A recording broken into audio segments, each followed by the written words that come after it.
नमो नमः मित्रों, राम कथा में तृतीय में आपका बहुत बहुत स्वागत है।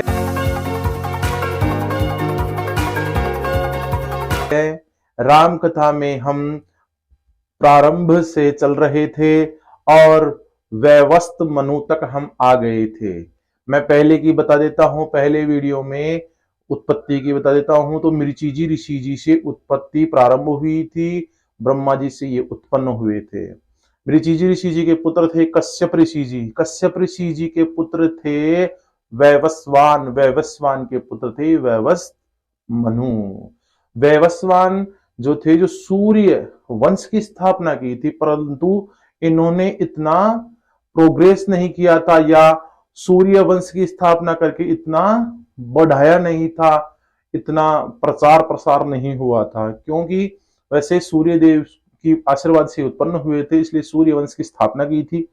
अब जो वैवस्वत मनु है, उनकी पिछले वीडियो में पूरी बात बताई है, तो आप देख लीजिए, डिस्क्रिप्शन में उनका लिंक है, देख लीजिए।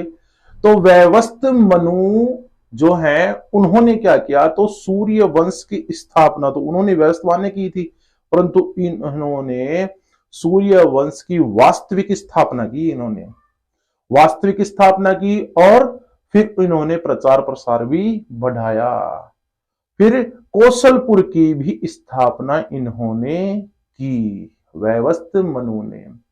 फिर इसमें जल प्रलय आया, विष्णु जी ने बचाया, सप्त ऋषियों को भी इन्होंने बचाया, वैवस्वत मनु ने।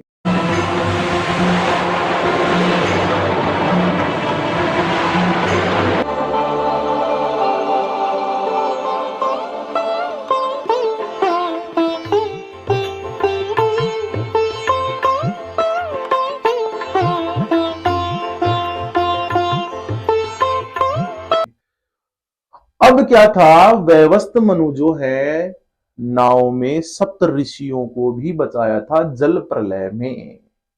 अब सप्त ऋषियों के नाम क्या है, सप्त ऋषियों की पत्नियों के क्या नाम है, तो मैं आपको बताता हूं। कहते हैं कश्यपोत्रीर भारद्वाजो, विश्वामित्रो था गौतमः, जमदग्निर वसिष्ठस्य सप्तैतये ऋषिय स्मृताः। कि सप्त ऋषियों की स्मृति करने से ही सभी पापों के नाश हो जाते हैं। कौन कौन से हैं? है कश्यपोत्री, कश्यप ऋषि जी, और अत्रि ऋषि जी, भारद्वाजो, भारद्वाज ऋषि जी। फिर कह रहे हैं विश्वामित्र, विश्वामित्र जी था गौतम, गौतम ऋषि जी। फिर आगे कहते हैं जमदग्निर, जमदग्नि, वशिष्ठस्य, वशिष्ठ जी ऋषि जी। ये 7 ऋषि है, जो 7 ऋषि की स्मृति मात्र से ही पापों के नाश हो जाते हैं। तो ये 7 ऋषि है, सप्त ऋषि। पहले ऋषियों के बारे में बताते हैं हम। देखो, ऋषि जी पहले हैं कश्यप ऋषि जी। कश्यप ऋषि जी के 17 पत्नियां थी, कश्यप ऋषि जी के वैवस्वान हुए। अब आगे आते हैं अत्रिजी ऋषि जी। अब अत्रिजी ऋषि जी है, इनके जब राम जी, लक्ष्मण जी, सीता माता वनवास करे थे, तब वहां पे विश्राम किया था इन्होंने। अब इनकी पत्नी अनसुया, अनसुया इनकी पत्नी थी अत्रि ऋषि जी की। अनसुया जी की बहुत ही अच्छी कथा है पुराणों में। अनसुया बहुत ही सती, नंबर 1, पूरे ब्रह्मांड में नंबर 1 की सती थी, पति वो वर्ता थी। इनसे ईर्ष्या माता दुर्गा, लक्ष्मी जी और सरस्वती माँ भी करती थी इनसे ईर्ष्या। हमसे बड़ी सती नहीं हो सकती। हम भी यही कहती हैं। हाँ, हमारा भी यही मानना है कि वो हमसे बड़ी सती नहीं हो सकती है। नारायण नारायण, देवियों को नारद का प्रणाम। इतनी बड़ी पतिव्रता थी। तब एक बार अत्रिजी ऋषि जी वन में गए, तो तीनों माताओं ने गुट बनाया। गुट बना के क्या हुआ कि जो तीनों देवता हैं, ब्रह्मा जी, विष्णु जी और शिव जी, इनको कहा कि महाराज आप ये करो कि अत्रिजी जो ऋषि जी है, इनकी पत्नी है अनसुया, इनकी परीक्षा लो कि मेरे को ये ठीक अब इतनी पतिव्रता नहीं लग रही। मतलब ईर्ष्यावश उन्होंने ऐसे कहा, क्योंकि उन्होंने नारद जी ने उनको कह दिया था ये बात कि इसमें विश्व में सबसे नंबर 1 है ये पतिव्रता में। और नारद जी बहुत बड़े विद्वान हैं, इसलिए उनकी बात माने वो माताएं। अब शिव जी, ब्रह्मा जी, विष्णु जी बड़े धर्म संकट में फंस गए। देखो भगवान त्रिलोकी के नाथ हैं, उनके सामने सब कुछ सामने है, उनकी इच्छा मात्र से सब कुछ हो जाता है। तो उन्होंने अनसुया की परीक्षा लेने पृथ्वी लोक पर आए और कुटिया में आए। अत्रि जी ऋषि जी वहां पे वन में गए हुए थे फल लेने। तो माता से कहे, अनसुया से, कि मेरे को भोजन चाहिए। तो माता ने कहा कि हाँ बिल्कुल, मैं भोजन आपको परोसूंगी। तो क्या अब हम लौट जाएं? लौटना ही होगा। ऋषि के द्वार से कोई निराश लौटता तो नहीं, परंतु क्या करें, जैसी विधाता की इच्छा। तो उन्होंने कहा कि ऐसे नहीं परोसना पड़ेगा, आप हमारी मैया बने, तब आप निवस्त्र होकर ऐसा हमारे को करें, भोजन कराएं। तब माता ने एक, ठीक है, मेरे को कोई दिक्कत नहीं है। तो जो भगवान थे त्रिलोकी के नाथ, वो तो लीला कर रहे थे, तो उन्होंने पहले ही ये कहा दिया कि माता बनकर आप हमारे को भोजन परोसे। अब अनसुया माता जो है वह समझ गई। तब क्या हुआ कि वह 6-6 महीने के बच्चे उनको कर दिया। अनसुया माता ने कहा कि आप छोटे छोटे बच्चे हो जाएं, मैं आपको दूध पिलाऊंगी। अब त्रिलोकी के नाथ तीनों छोटे छोटे हो गए, 6-6 महीने के, और उनको अनसुया माँ लेकर झूले में झुलाने लगी। रक्षा हो।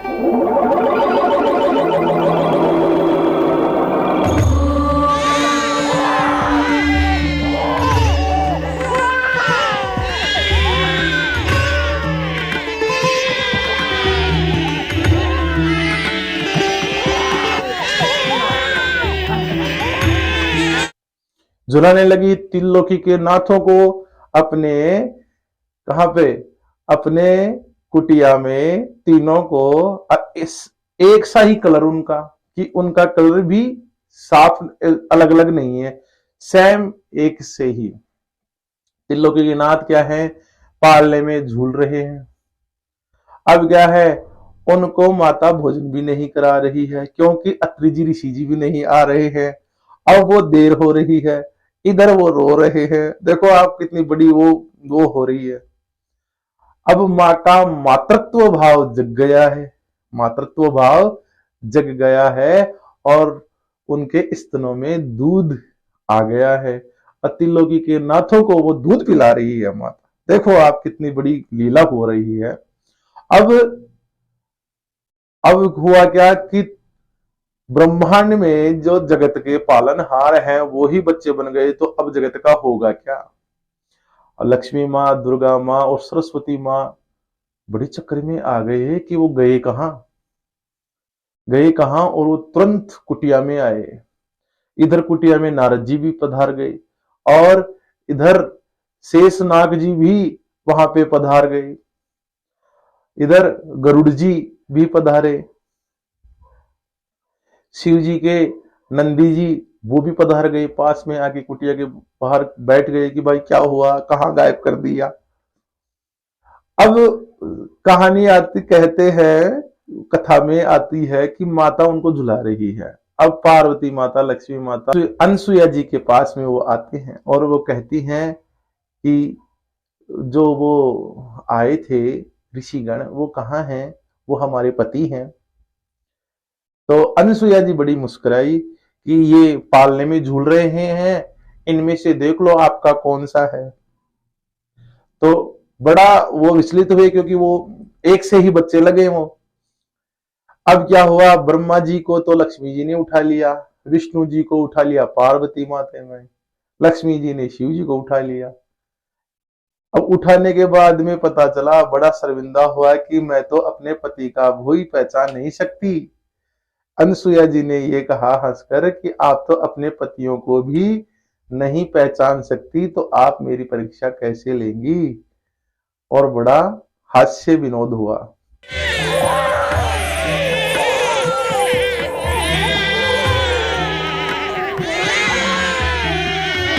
फिर उनको आशीर्वाद दिया गया कि वह पतिव्रता में सती कही जाएंगी।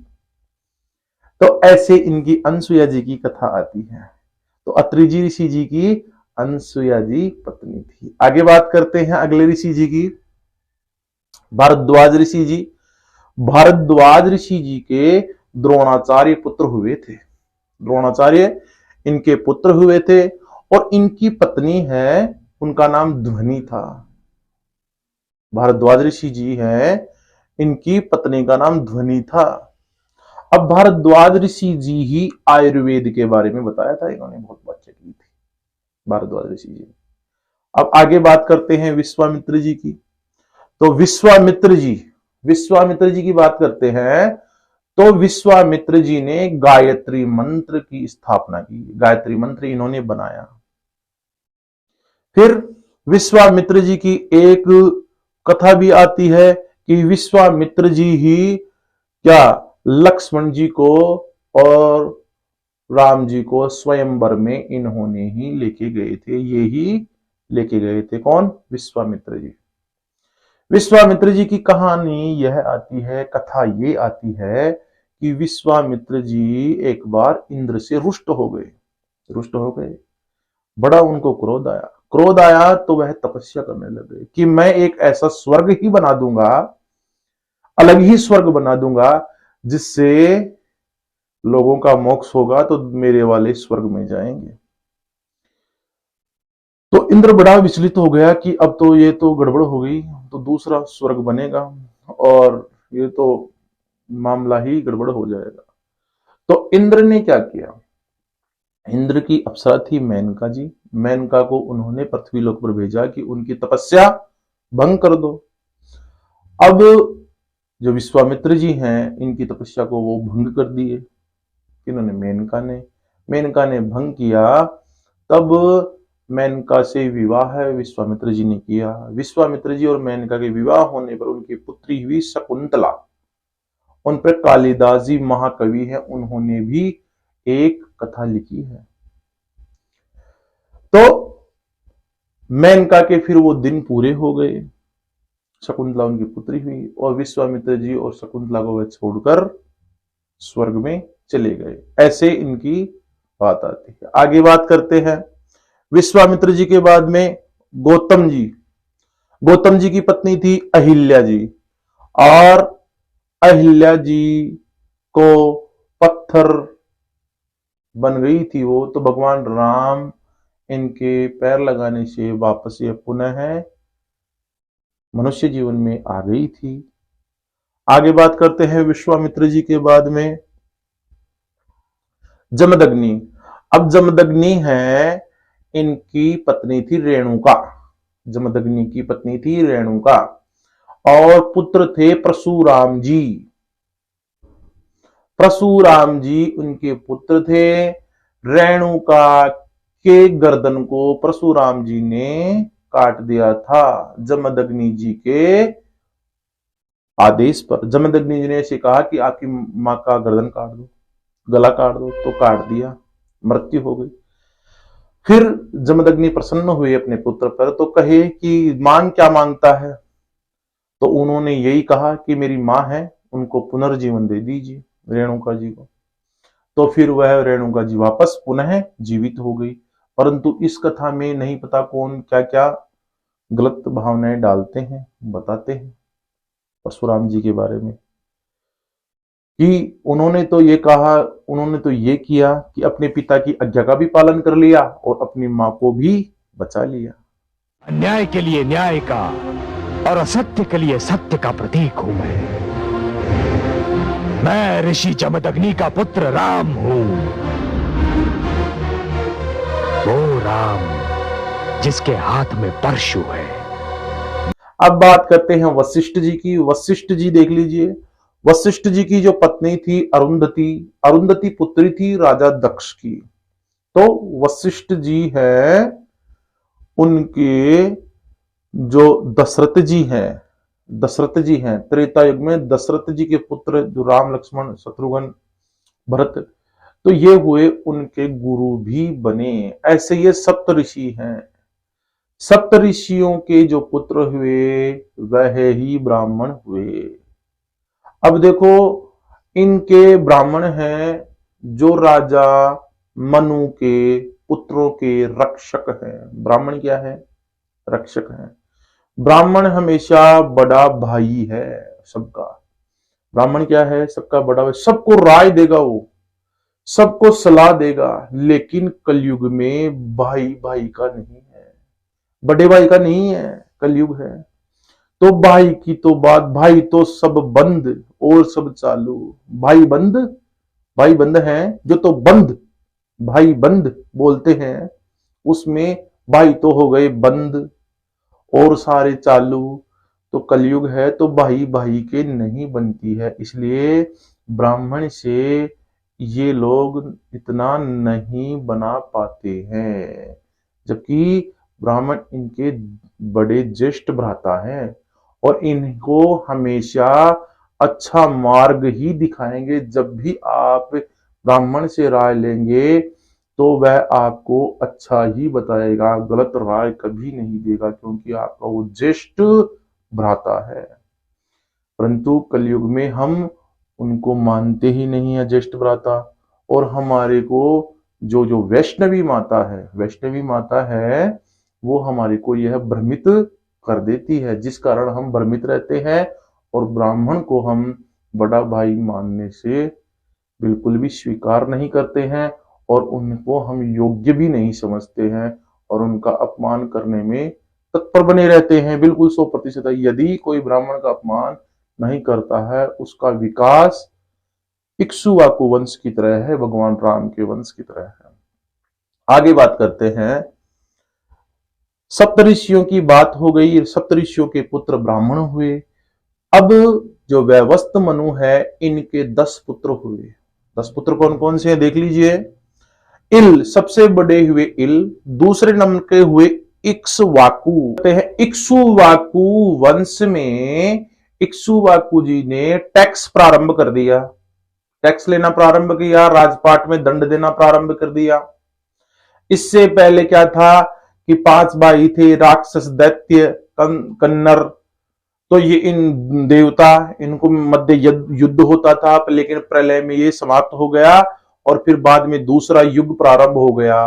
कौन सा? वैदिक काल। वैदिक काल आ गया उनमें, क्योंकि जो ऋषि थे, सप्तऋषि, जो वैदिक ऋषि भी इनको कहते हैं, तो वेद के बारे में, उपनिषदों के बारे में इससे शासन चला और एक राज व्यवस्था भी प्रारंभ हो गई व्यवस्थ मनु से।